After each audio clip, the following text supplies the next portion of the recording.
आदिदेव नमस्तुभ्यं प्रसीद मम भास्कर दिवाकर नमस्तुभ्यं प्रभाकर नमोस्तुते सप्तास्वरधमारूढं प्रचण्डं कश्यपात्मजं श्वेतपद्मधरं देवं तं सूर्यं प्रणमाम्यहम् लोहितं रथमारूढं सर्वलोकपितामहं महापापहरं देवं तं सूर्यं प्रणमाम्यहम् त्रैगुण्यं च महासूरं ब्रह्म विष्णु महेश्वरं महापापहरं देवं तं सूर्यं प्रणमाम्यहम् रुहितं तेजसां पुञ्जं वायुमाकाशमेव च प्रभुं च सर्वलोकानां तं सूर्यं प्रणमाम्यहम् बन्धूकपुष्पसङ्कासं हारकुण्डलभूषितम् एकचक्रधरं देवं तं सूर्यं प्रणमाम्यहम् विश्वेशं विश्वकर्तारं महातेजः प्रदीपनम् महापापहरं देवं तं सूर्यं प्रणमाम्यहम् तं सूर्यं जगतां नाथं ज्ञानविज्ञानमोक्षदं महापापहरं देवं तं सूर्यं प्रणमाम्यहम् सूर्याष्टकं पठे नित्यं ग्रहपीडा प्रणाशनम् अपुत्रो लभते पुत्रं दरिद्रो धनवान् भवेत् अमिषं मधुपानं च यः करोति रवेर्भिः सप्तजन्म भवेत् रोगी जन्म कर्म दरिद्रता त्रितैलमधुमांसानि हस्त्यजिस्तूरवेर्धिनि न व्याधिशोकदारिद्र्यं सूर्यलोकं स गच्छति आदिदेव नमस्तुभ्यं प्रसीद मम भास्कर दिवाकर नमस्तुभ्यं प्रभाकर नमोस्तुते सप्तास्वरधमारूढं प्रचण्डं कश्यपात्मजं श्वेतपद्मधरं देवं तं सूर्यं प्रणमाम्यहम् लोहितं रथमारूढं सर्वलोकपितामहं महापापहरं देवं तं सूर्यं प्रणमाम्यहम् त्रैगुण्यं च महासूरं ब्रह्म विष्णु महेश्वरं महापापहरं देवं तं सूर्यं प्रणमाम्यहम् रुहितं तेजसां पुञ्जं वायुमाकाशमेव च प्रभुं च सर्वलोकानां तं सूर्यं प्रणमाम्यहम् बन्धूकपुष्पसङ्कासं हारकुण्डलभूषितम् एकचक्रधरं देवं तं सूर्यं प्रणमाम्यहम् विश्वेशं विश्वकर्तारं महातेजः प्रदीपनं महापापहरं देवं तं सूर्यं प्रणमाम्यहम् तं सूर्यं जगतां नाथं ज्ञानविज्ञानमोक्षदं महापापहरं देवं तं सूर्यं प्रणमाम्यहम् सूर्याष्टकं पठे नित्यं ग्रहपीडा प्रणाशनम् अपुत्रो लभते पुत्रं दरिद्रो धनवान् भवेत् अमिषं मधुपानं च यः करोति रवेर्धिनी सप्तजन्म भवेद् रोगी जन्म कर्म दरिद्रता त्रितैलमधुमांसानि हस्त्यजिस्तूरवेर्धिनी न व्याधिशोकदारिद्र्यं सूर्यलोकं स गच्छति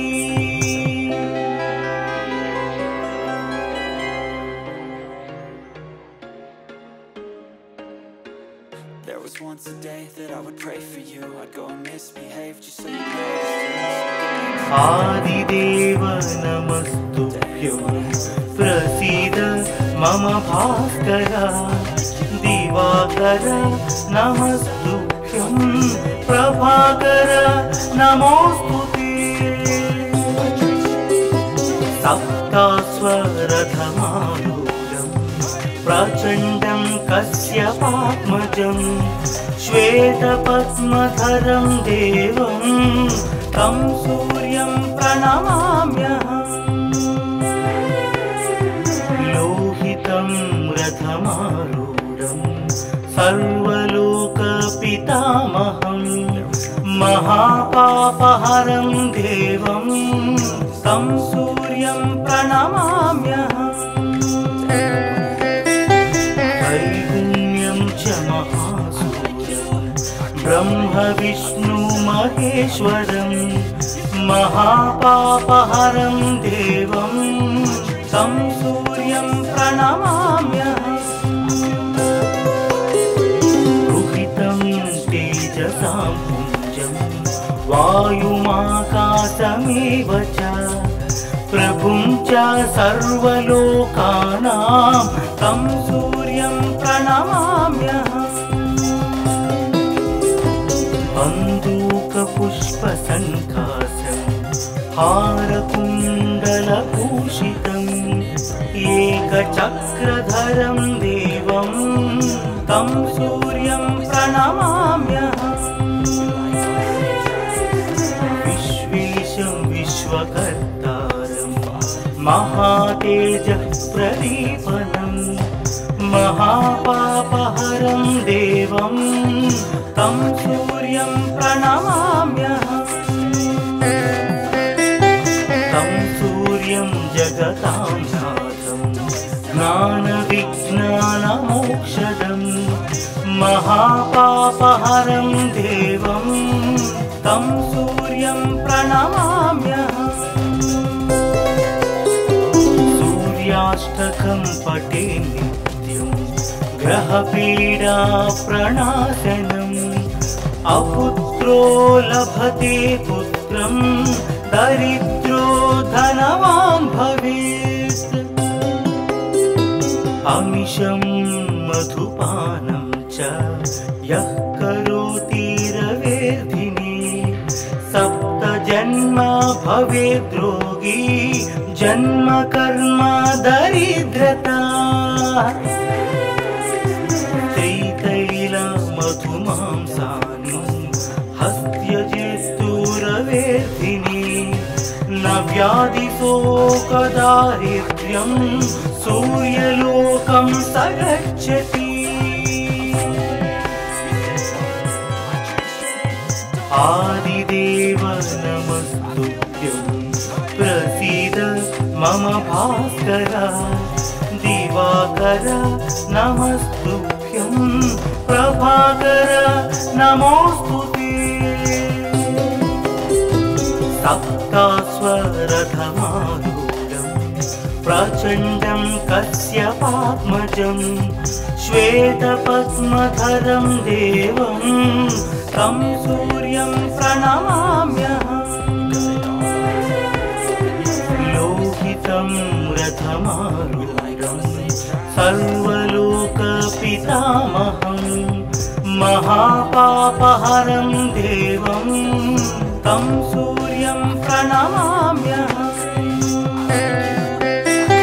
त्रैगुण्यं च महासूरं ब्रह्म विष्णु महेश्वरं महापापहरं देवं तं सूर्यं प्रणमाम्यहम् रुहितं तेजसां पुञ्जं वायुमाकाशमेव च प्रभुं च सर्वलोकानां तं सूर्यं प्रणमाम्यहम् बन्दूकपुष्पसङ्कासं हारकुण्डलभूषितम् एकचक्रधरं देवं तं सूर्यं प्रणमाम्यहम् विश्वेशं विश्वकर्तारं महातेजः प्रदीपनं महापापहरं देवं तं सूर्यं प्रणमाम्यहम् तं सूर्यं जगतां नाथं ज्ञानविज्ञानमोक्षदं महापापहरं देवं तं सूर्यं प्रणमाम्यहम् सूर्याष्टकं पठे नित्यं ग्रहपीडा प्रणाशनम् अपुत्रो लभते पुत्रं दरिद्रो धनवान् भवेत् अमिषं मधुपानं च यः करोति रवेर्धिनी सप्तजन्म भवेद् रोगी जन्म कर्म दरिद्रता त्रितैलमधुमांसानि हस्त्यजेस्तुरवेर्धिनी न व्याधिशोकदारिद्र्यं सूर्यलोकं स गच्छति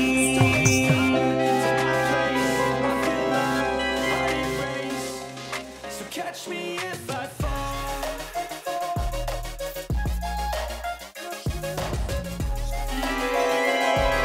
आदिदेव नमस्तुभ्यं प्रसीद मम भास्कर दिवाकर नमस्तुभ्यं प्रभाकर नमोस्तुते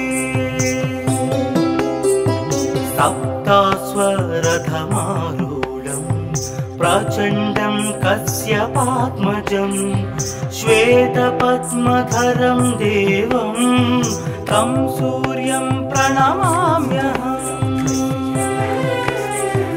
लोहितं रथमारूढं सर्वलोकपितामहं महापापहरं देवं तं सूर्यं प्रणमाम्यहम् त्रैगुण्यं च महासूरं ब्रह्म विष्णु महेश्वरं महापापहरं देवं तं सूर्यं प्रणमाम्यहम् रुहितं तेजसां पुञ्जं वायुमाकाशमेव च प्रभुं च सर्वलोकानां तं सूर्यं प्रणमाम्यहम् बन्दूकपुष्पसङ्कासं हारकुण्डलभूषितम् एकचक्रधरं देवं तं सूर्यं प्रणमाम्यहम् विश्वेशं विश्वकर्तारं महातेजप्रदीपनं महापापहरं देवं तं सूर्यं प्रणमाम्यहम् तं सूर्यं जगतां नाथं ज्ञानविज्ञानमोक्षदं महापापहरं देवं तं सूर्यं प्रणमाम्यहम् सूर्याष्टकं पठे नित्यं ग्रहपीडा प्रणाशनम् अपुत्रो लभते पुत्रं दरिद्रो धनवान् भवेत् अमिषं मधुपानं च यः करोति रवेर्धिने सप्त जन्म भवेत् रोगी जन्म कर्म दरिद्रता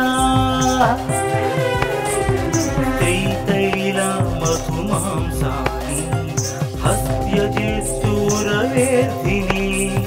न व्याधिशोकदारिद्र्यं सूर्यलोकं स गच्छति आदिदेव नमस्तुभ्यं प्रसीद मम भास्कर दिवाकर नमस्तुभ्यं प्रभाकर नमोस्तुते सप्तास्वरथमारूढं प्रचण्डं कश्यपात्मजं श्वेतपद्मधरं देवं तं सूर्यं प्रणमाम्यहम् लोहितं रथमारूढं सर्वलोकपितामहं महापापहरं देवं तं सूर्यं प्रणमाम्यहम् त्रैगुण्यं च महासूरं ब्रह्म विष्णु महेश्वरं महापापहरं देवं तं सूर्यं प्रणमाम्यहम् रुहितं तेजसां पुञ्जं वायुमाकाशमेव च प्रभुं च सर्वलोकानां तं सूर्यं प्रणमाम्यहम् बन्दूकपुष्पसङ्काशं हारकुण्डलभूषितम् एकचक्रधरं देवं तं सूर्यं प्रणमाम्यहम् विश्वेशं विश्वकर्तारं महातेजप्रदीपनं महापापहरं देवं तं सूर्यं प्रणमाम्यहम् तं सूर्यं जगतां नाथं ज्ञानविज्ञानमोक्षदं महापापहरं देवं तं सूर्यं प्रणमाम्यहम्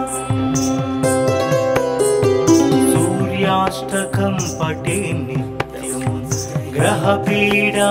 प्रणाशनम् अपुत्रो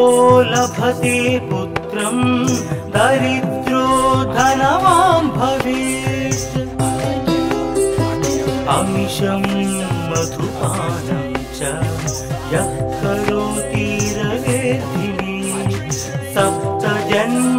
भवेत् रोगी जन्म कर्म दरिद्रता त्रितैलमधुमांसानि हस्त्यजेस्तुरवेर्धिने न व्याधिशोकदारिद्र्यं सूर्यलोकं स गच्छति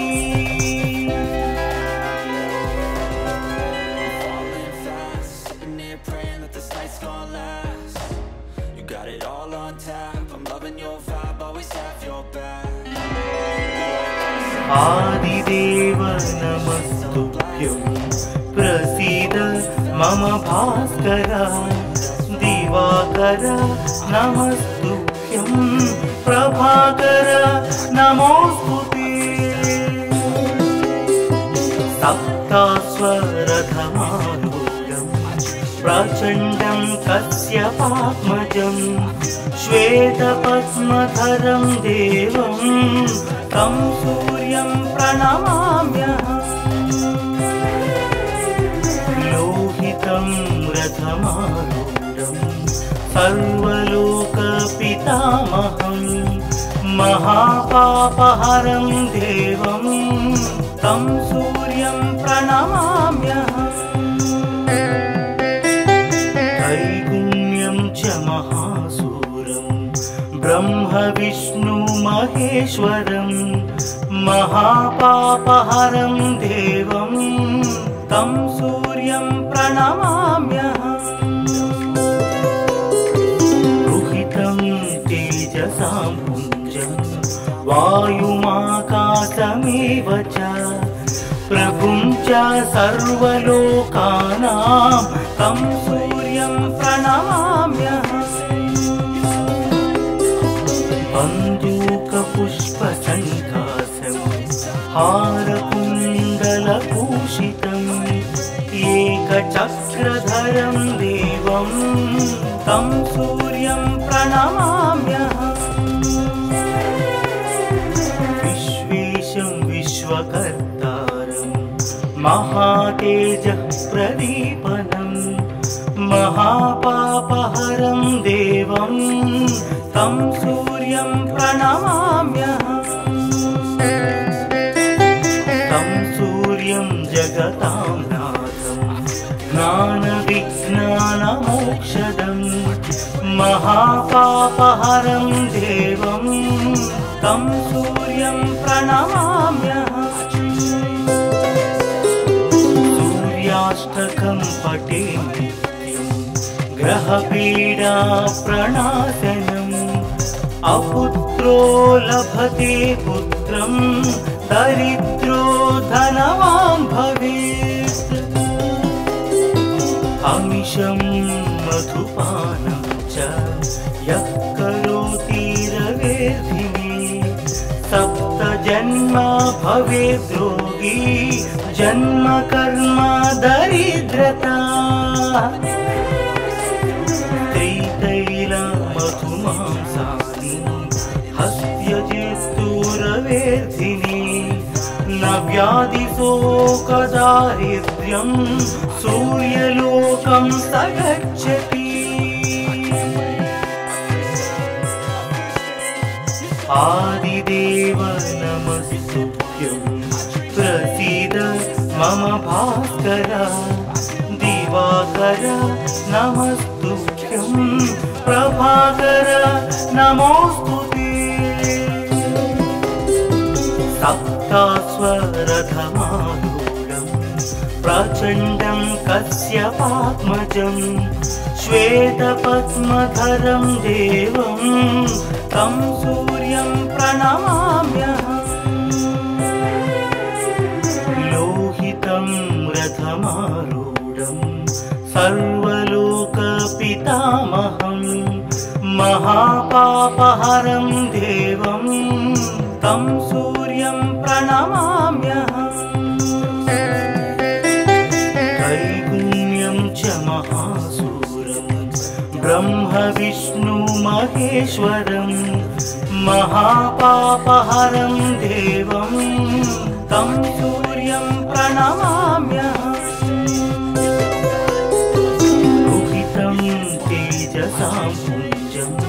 वायुमाकाशमेव च प्रभुं च सर्वलोकानां तं सूर्यं प्रणमाम्यहम् बन्दूकपुष्पसङ्कासं हारकुण्डलभूषितम् एकचक्रधरं देवं तं सूर्यं प्रणमाम्यहम् विश्वेशं विश्वकर्तारं महातेजः प्रदीपनं महापापहरं देवं तं सूर्यं प्रणमाम्यहम् तं जगतां नाथं ज्ञानविज्ञानमोक्षदं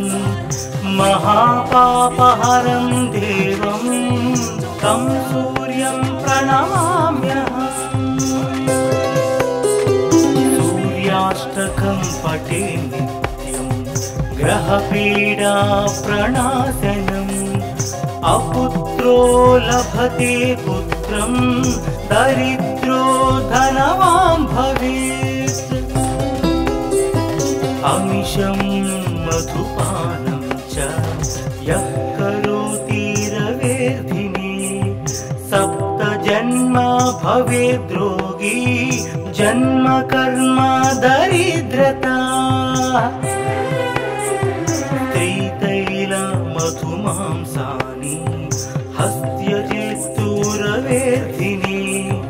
न व्याधिशोकदारिद्र्यं सूर्यलोकं स गच्छति।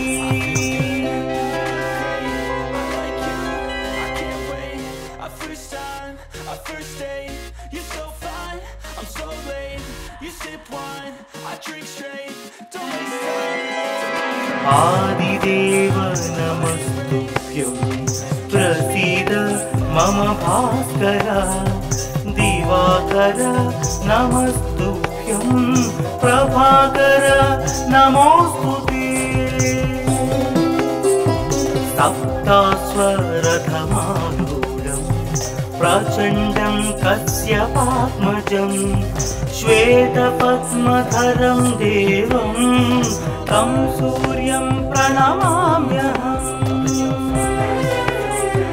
लोहितं रथमारूढं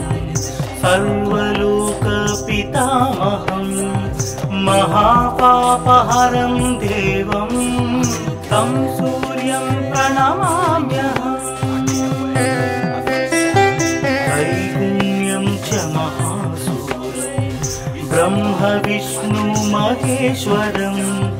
महापापहरं देवं तं सूर्यं प्रणमाम्यहम्। रुहितं तेजसां पुञ्जं वायुमाकाशमेव च प्रभुं च सर्वलोकानां तं सूर्यं प्रणमाम्यहम्। बन्दूकपुष्पसङ्कासं हारकुण्डलभूषितम् एकचक्रधरं देवं तं सूर्यं प्रणमाम्यहम्। विश्वेशं विश्वकर्तारं महातेजः प्रदीपनं महापापहरं देवं तं सूर्यं प्रणमाम्यहम्। तं सूर्यं जगतां नाथं ज्ञानविज्ञानमोक्षदं महापापहरं देवं तं सूर्यं प्रणमाम्यहम्। सूर्याष्टकं पठे नित्यं ग्रहपीडा प्रणाशनम् अपुत्रो लभते पुत्रं दरिद्रो धनवान् भवेत्। अमिषं मधुपानं च यः करोति रवेर्धिने सप्तजन्म भवेद्रोगी जन्म कर्म दरिद्रता।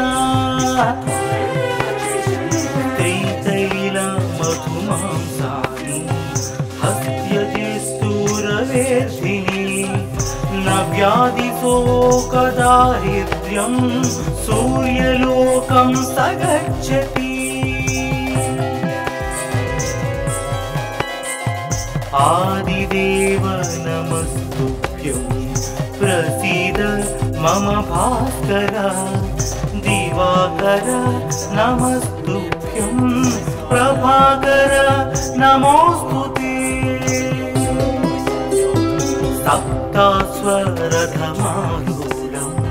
प्रचण्डं कश्यपात्मजं श्वेतपद्मधरं देवं तं सूर्यं प्रणमाम्यहम् लोहितं रथमारूढं सर्वलोकपितामहं महापापहरं देवं तं सूर्यं प्रणमाम्यहम् त्रैगुण्यं च महासूरं ब्रह्म विष्णु महेश्वरं महापापहरं देवं तं सूर्यं प्रणमाम्यहम् रुहितं तेजसां पुञ्जं वायुमाकाशमेव च प्रभुं च सर्वलोकानां तं सूर्यं प्रणमाम्यहम् बन्दूकपुष्पसङ्काशं हारकुण्डलभूषितम् एकचक्रधरं देवं तं सूर्यं प्रणमाम्यहम् विश्वेशं विश्वकर्तारं महातेजःप्रदीपनं महापापहरं देवं तं सूर्यं प्रणमाम्यहम् तं सूर्यं जगतां नाथं ज्ञानविज्ञानमोक्षदं महापापहरं देवं तं सूर्यं प्रणमाम्यहम् सूर्याष्टकं पठे नित्यं ग्रहपीडा प्रणाशनम् अपुत्रो लभते पुत्रं दरिद्रो धनवान् भवेत् अमिषं मधुपानं च यः करोति रवेर्धिने सप्त जन्म भवेद् रोगी जन्म कर्म दरिद्रता त्रितैलमधुमांसानि हस्त्यजेस्तुरवेर्धिने न व्याधिशोकदारिद्र्यं सूर्यलोकं स गच्छति